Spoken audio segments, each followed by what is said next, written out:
बिस्मिल्लाह। अब हम बात करने जा रहे हैं 5.5 मियोसिस रिडक्शन डिवीजन के बारे में। मियोसिस क्या है? देखिए, मैंने जब हम माइटोसिस पढ़ रहे थे तो अल्फाजों को थोड़ा सोच समझ के सुने। माइटोसिस माइटोसिस क्या था? इसमें एक सेल दो डॉटर सेल में कन्वर्ट हो रहा था। अब है मियोसिस। ठीक है, मियोसिस क्या कह रहा है? रिडक्शन डिवीजन कहला रही है, यानी कि एक सेल जो है वो चार डॉटर सेल में कन्वर्ट होगा। याद है मैंने कहा था माइटोसिस के अंदर हम क्रोमोसोम कितने रहते हैं? हमारे पास एक सेल में 46 होते हैं। एक सेल में 46 क्रोमोसोम होते हैं। ठीक है, नहीं तो दोनों जो जब डॉटर सेल बनते हैं तो दोनों में 46 क्रोमोसोम होते हैं। बट अगर हम यहाँ बात करें मियोसिस की, तो मियोसिस के अंदर रिडक्शन डिवीजन कहलाती है, यानी कि एक सेल में हमारे पास 23 क्रोमोसोम होंगे। कितने होंगे? 23 क्रोमोसोम होंगे, यानी कि हैप्लॉइड कहलाते हैं। हैप्लॉइड। माइटोसिस के अंदर डिप्लॉयड होते हैं, यानी कि पेयर फॉर्म में होते हैं। जैसे हमारे जूते का पेयर होता है एक और दो। ठीक है, दो दो की दो होते हैं एक साथ। यहाँ पर क्या होता है? अकेले अकेले होते हैं। ठीक है, सो हम हैप्लॉइड कहते हैं। अब mitosis type of division in which single cell divides into four daughter cells. ठीक है, और क्रोमोसोम बिकम हाफ। ठीक है, इन ईच डॉटर सेल्स, ये बता दिया मैंने आपको। इन एनिमल मियोसिस जो है take place in germ cells, यानी कि वो सेल्स जो मेल के अंदर स्पर्म बनाते हैं, स्पर्म होते हैं, और फीमेल के अंदर ओवा ओवम या एग होते हैं। ठीक है, इसको हम कलेक्टिवली अगर मेल फीमेल मिला लें तो हम गैमेट्स कहते हैं। ठीक है ना, हम गैमेट्स कहते हैं जिनको। ठीक है ना। अब मुझे बताया कि प्लांट के अंदर बात की कि यहाँ पे होता है स्पोर मदर सेल्स, SMC। ये भाई MCQ जा सकता है, ख्याल करना। ठीक है ना, इज प्रोड्यूस्ड।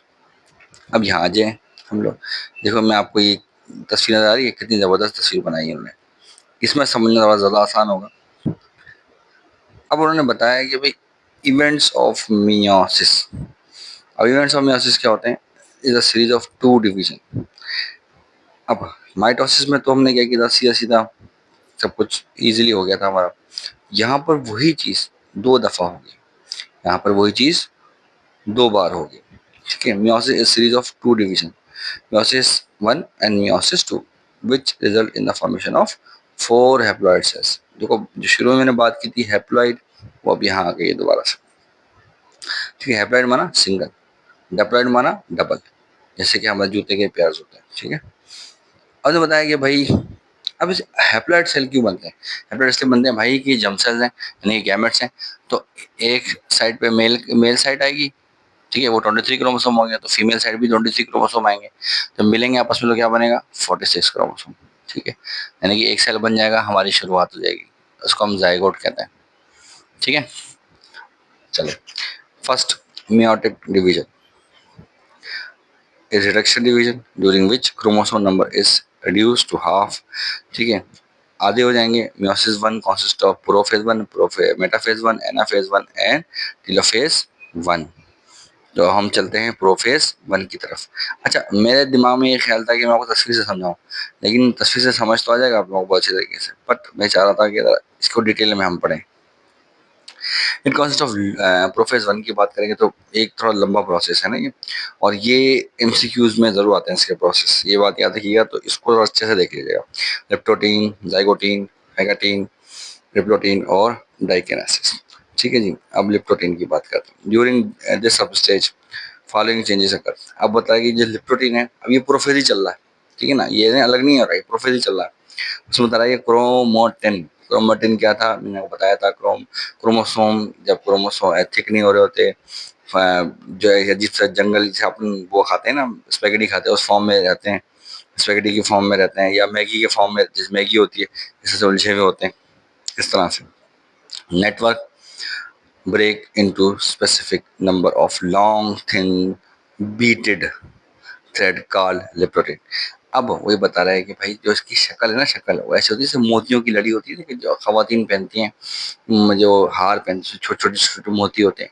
और अगर आप उसको खोल के सिर्फ जमीन पे रख दें तो आपको नजर आएगा कि वो एक धारी से तो है, हार तो है लेकिन उसमें उभार है मोतियों का। सेम इसी तरीके से नजर आ रहे होंगे क्रोमोसोम।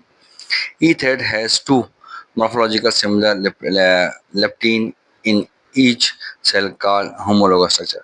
हर थ्रेड जो है उसकी मॉर्फोलॉजिकल मतलब जो एक्स्ट्रा स्ट्रक्चर है वो सिमिलर होगा लेप्टिन इन ईच सेल, हर सेल के अंदर, ठीक है ना। मॉर्फोलॉजिकल माना मॉर्फोलॉजिकल एक्सटर्नल स्ट्रक्चर, ठीक है। उसके बाद उन्होंने क्या बताया, जाइगोटीन। जाइगोटीन क्या है, during this sub stage homologous, homologous मतलब एक जैसे, similar structure chromosome which come from mother by womb, ठीक है, जो आए हमारे माँ की तरफ से, एंड बाय फादर, फादर की तरफ से, ठीक है ना। अब मदर की तरफ से क्या है, ओवम, एंड फादर की तरफ से sperm, are attach together each other. कौन से क्रोमोसोम की बात हो रही है, ठीक है ना, यानी कि जो माँ की तरफ से है, जो बाप की तरफ से है क्रोमोसोम वो, and their lengthwise pairing take place. अब उनकी जो लेंथ वाइज पेयरिंग है वो पेयरिंग होना शुरू हो जाएगी। The pairing of homologous chromosome is known as synapsis. अब वो वक्त जब ये क्रोमोसोम एक दूसरे के साथ पेयर कर रहे होंगे, उस वक्त को हम साइनेप्सिस कहेंगे। ये एमसीक्यूज की बातें हैं, याद रखिएगा। While the paired homologous chromosome are known as bivalent. ये क्रोमोसोम जब होमोलोगस क्रोमोसोम हैं उस वक्त इसको हम बाई वैलेंट कहेंगे। क्या कहेंगे, बाई वैलेंट कहेंगे। उसके बाद हमारे पास क्या आ रहा है, फैगेटिन। फैगेटिन के अंदर the synaptic forces of each of attractive between each valent decrease the chromosome uncoil and separate, ठीक है। अब होगा क्या, जो सिम्प्टिक फोर्सेस हैं वो क्या करेंगी, अट्रैक्ट करेंगी बिटवीन ईच वैलेंट, और उनको क्या करेंगी, अनकॉइल करने की कोशिश करेंगी। अनकॉइल मतलब खोलने की कोशिश करेंगी और उन्हें अलग करने की कोशिश करेंगी। The separation is however incomplete and paired chromosomes are in contact with each other at one point is called chasmata। अब देखो ये मैं आहिस्ता आहिस्ता इसलिए पढ़ रहा हूँ ताकि आप लोगों को समझ में आए। मिसाल तौर पे अब तुम दोनों उंगलियां आप ले लें आप, ठीक है, जुड़ी हुई हैं। आपने क्या आहिस्ता आहिस्ता उंगलियों को खोलें, अब खोलेंगे अपनी उंगलियों को तो अब एक हर तरफ से उंगली अलग हो जाएगी। अब अलग अलग नहीं करनी है अपने अलग, अब उसको उंगलियों को बीच में से अलग अलग करना है, ठीक है, कोशिश करनी है। तो अब देखेंगे एक जगह से ना, एक जगह से आपकी उंगलियां आपस में जुड़ी हुई होंगी, बाकी जो है वो जगह आपकी हिल जाए, अलग अलग हो जाएंगी, बाकी उंगली अलग हो जाएगी एक दूसरे के साथ, लेकिन एक छोटी सी जगह से जुड़ी हुई होगी बस। वो जगह क्या कहला रही है, चेस्टमेटा। सेम इसी तरह क्रोमोसोम अलग अलग हो जाते हैं बट एक छोटी सी पॉइंट पे, जैसे जैसा समझ लो सारे आपस में जुड़े हुए हैं, ठीक है ना, वहां से जुड़े रहते हैं, तो उस जगह को हम क्या कहेंगे, चेस्टमेटा कहेंगे। Each homologous chromosome split longitudinally, लंबाई में एक दूसरे से अलग अलग हो जाते हैं, एक्सेप्ट, ठीक है, इन द सेंट्रोमियर रीजन, सिर्फ सेंट्रोमियर रीजन से जुड़े रहते हैं, ठीक है। Now each bivalent is composed of 4 chromatids. Chromatids मैंने बताया था क्या होता है, क्रोमेटिड्स ये होते हैं कि जो एक क्रोमोसोम अपनी कॉपी बनाता है अपने साथ, तो वो जो कॉपी है उसकी वो क्या कहलाते हैं, मिलके दोनों क्रोमेटिड्स,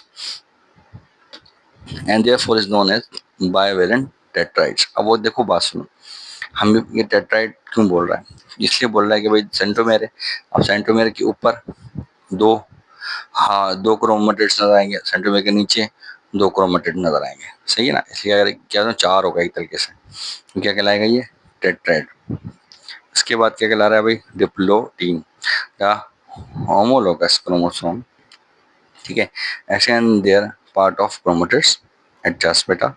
ये वो वक्त है कि जब क्या करेंगे होमोलोगस क्रोमोसोम अपने जो जीन्स हैं, जैसे आई कलर हो गया, स्किन कलर हो गया, हेयर कलर हो गया, और हाइट, वेट, इंटेलिजेंस, ये करते हैं आपस में एक दूसरे के साथ शेयर कर लेते हैं। यानी कि समझो मैंने आपको एक चीज़ दे दी और आपने मुझे एक चीज़ दे दी, अब वो आपका पार्ट हो गया और ये मेरा पार्ट हो गया। Is exchange of segments of chromatid at chiasmata between the homologous chromosome is called crossing over. ये बहुत इंपॉर्टेंट है, एमसीक्यूज में अक्सर आता है कि क्रॉसिंग ओवर क्या होती है, एक दूसरे के साथ अपने जीन्स, अपने कैरेक्टरिस्टिक्स शेयर कर लेना, ठीक है। जैसे हम सांप नहीं देखा आपने, सांप एक दूसरे के ऊपर लिपट जाते हैं, तो हम उसमें इस तरह से लिपटते हैं एक दूसरे के साथ और अपने जो कैरेक्टरिस्टिक्स हैं शेयर कर लेते हैं। इसी वजह से हम क्या होते हैं, हम अपने माँ बाप जैसे तो होते हैं, तो मुकम्मल तौर पर अपने माँ बाप जैसे नहीं होते हैं, हमारे अंदर मुख्तलिफ चीज़ें जो है चेंज होती हैं, डाइवर्सिटी होती है हमारे अंदर। तो इसके बाद हम बात करें डाइकिनेसिस की। अब डाइकिनेसिस क्या होता है भाई, डाइकिनेसिस ये होता है मेरे भाई, during this sub stage nucleoli and nuclear membrane are disappeared. अब उस वक्त क्या होता है कि न्यूक्लियराई और न्यूक्लियर मेम्ब्रेन डिसअपियर हो जाती है। हमने हमेशा देखा है, माइटोसिस में भी देखा था कि न्यूक्लियर मेम्ब्रेन डिसअपियर हो जाती है। Whereas mitotic apparatus spindle is completed. अब बता रहा है कि जो माइटोटिक का जो जो भी हम काम कर रहे थे ना, माइटोटिक मियोसिस पढ़ रहे हैं लेकिन माइटोटिक का जिक्र कर रहे हैं क्या, यानी कि अब यहाँ पे क्या हो रहा था, माइटोटिक स्पिंडल जो हमारा कंप्लीट हो गया है। Chiasmata move from centromere towards the end of the chromosome like zip. बिल्कुल जैसे जिप खुल जाती है ना, ऐसे ऐसा से खुल जाएगा क्रोमोसोम। ठीक है ना, बीच में से जैसे हम जिप किसी बैग की जिप खोलते हैं, क्या होता है जब जिप खोलते हैं एक साइड इस तरफ हो जाती है, दूसरी साइड दूसरी तरफ साइड हो जाती है। सेम इस तरह का हमें स्ट्रक्चर नजर आ रहा होगा। द टाइप ऑफ मूवमेंट बता रहा है, this type of movement of chiasmata is known as terminalisation. अब ये क्या हो रहा है, दोनों क्रोमोसोम एक इस तरफ हो गया एक इस तरफ हो गया, तो वो क्या कह रहा है, टर्मिनल, अपने अपने टर्मिनल की तरफ चल पड़े। At the end of diagnosis, chromatids still remain compact at their ends। अपने एंड से जुड़े हुए हैं भाई, जुड़े हुए हैं, लेकिन क्या है, अलग अलग हुए हैं। मिसाल तौर पे दोनों बाजुओं को आप अपने अलग अलग फैला देंगे ना, और तो एक इस तरफ हो जाएगा, दूसरा दूसरा दूसरी तरफ हो जाएगा। ऐसी टांगे फैला देंगे तो एक इस तरफ हो जाएगी एक इस तरफ हो जाएगी, लेकिन बीच में हम जुड़े हुए हैं ना अपने इस मेन स्ट्रक्चर से। अपने जो धड़ है हमारा, उस धड़ से जो जुड़े हुए हैं ना, आपका बाजू जुड़ा हुआ है, वो उस तरफ वाला बाजू उस तरफ से जुड़ा हुआ है, ये टांग इस तरफ जुड़ी हुई है, दूसरी टांग उस तरफ से जुड़ी हुई है, लेकिन जुड़े हुए हैं, लेकिन है क्या, अब अलग अलग है। सेम ये स्ट्रक्चर आ रहा होता है। ठीक है, उसके बाद हम बात करेंगे मेटाफेज वन की। अच्छा, अब वो बता रहा है कि भाई मेटाफेज वन में क्या होगा। मेटाफेज वन में ये होगा कि भाई आपकी फॉलोइंग चेंजेस अकर करेंगे कि bivalent line up at the equatorial plate. अब आपको पता है इक्वेटर प्लेट के बीच के अंदर आ जाते हैं। ठीक है ना, और उसमें तक centromere of each attach with the spindle fibre. जैसे माइटोसिस में हुआ था सेम वैसे ही होगा इसके अंदर भी ना। कैरोटोकोर नाम की एक प्रोटीन है जहाँ पे जाके आपका स्पिंडल फाइबर जो है वो अटैच कर जाता है। इसके बाद एनाफेज की बात करें, एनाफेज वन आ जाएगा। उसके अंदर क्या होता है, ईच होमोलोगस पेयर बायोवेलेंट जो है वो सेपरेट होना शुरू हो जाएंगे एक दूसरे के साथ, और अपने अपने पोल्स की तरफ चल पड़ेंगे। ठीक है जी। Moreover, as a result of crossing over, the two chromatids of the chromosome do not resemble with each other in genetic terms। अब genetic terms के अंदर अगर आप देखेंगे तो ये homologous chromosomes आपस में एक दूसरे साथ क्रॉसिंग ओवर की थी और अपने जीन्स को कैरेक्टरिस्टिक्स को आपस में एक्सचेंज किया था। तो अब इनके अंदर मुख्तलिफ किस्म के जो है ना आपस में एक दूसरे के साथ शेयर करने की वजह से उनकी जो जेनेटिकल टर्म्स के अंदर वही अब एक जैसे नहीं रहे हैं। ठीक है, अब एक दूसरे से रिजेंबल नहीं करते। जैसे मिसाल तौर पर मेरे पास जो है वो आई कलर था, मैंने क्या किया, दूसरे क्रोमोसोम को दे दिया, अब उसने अपना आई कलर मुझे दे दिया। ठीक है, अब हम दोनों के पास क्या है, आई कलर्स चेंज हैं, आई कलर्स चेंज आई कलर्स हैं। ठीक है ना, अब हर बंदे के पास 200 से ज़्यादा जो है वो आई कलर्स मौजूद होते हैं। अब उसने कौन सा आई कलर मुझे दिया वो मुझे पता नहीं है। ठीक है ना, ऐसे होता है। अब क्यों बता रहा है कि टीलोफेज।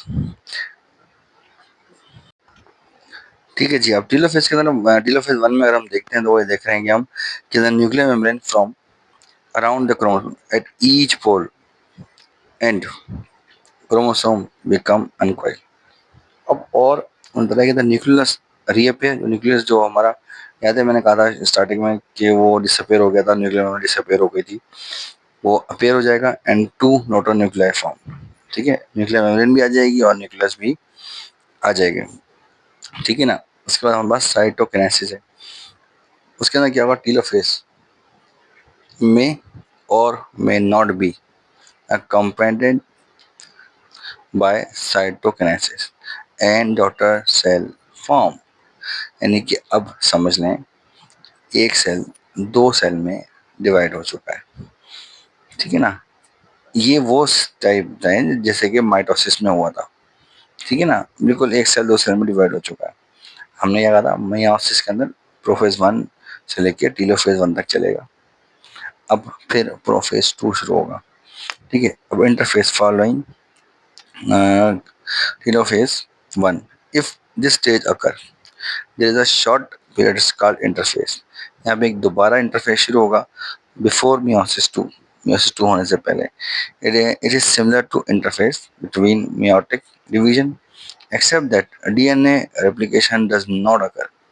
अब यहाँ पे डीएनए रेप्लिकेशन नहीं होगी, लेकिन पहले हमने जो इंटरफेस पढ़ा था उसमें था कि डीएनए रेप्लिकेशन होती थी। अब इस वक्त इस स्टेज पे डीएनए रेप्लिकेशन नहीं होगी।